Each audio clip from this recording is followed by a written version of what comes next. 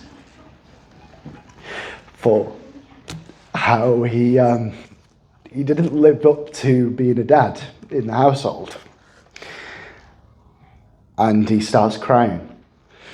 And I'm thinking, this has to be God. And my mom, she similarly does the same.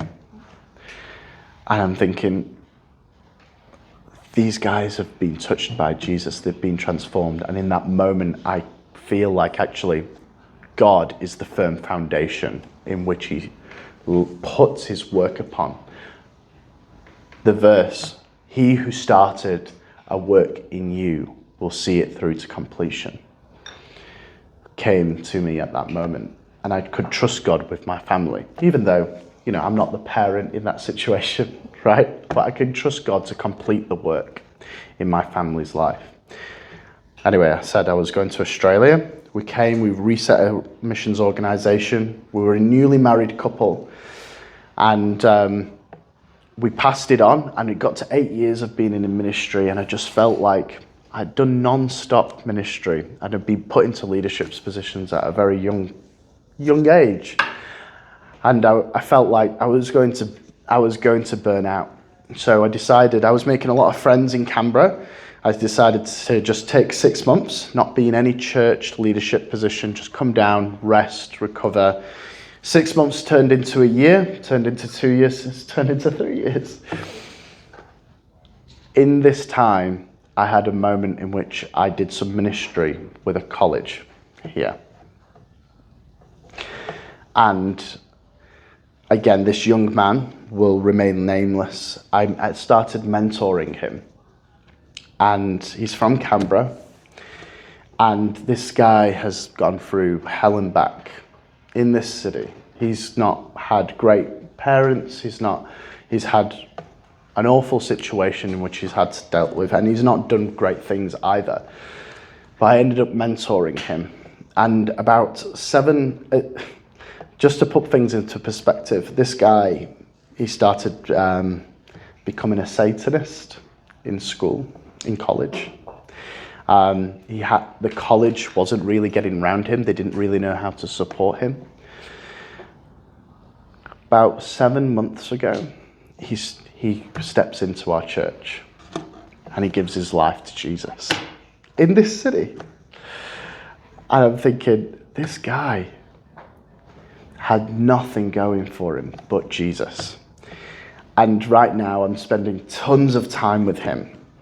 And he's swearing all the time. He's got a very dysfunctional family and dysfunctional things. But it's Jesus that has grabbed hold of him. And he's got a faith that can power a city, that guy. I can't say, as a pastor, there's something about young non-Christians that really invigorates the church to actually step into more mission.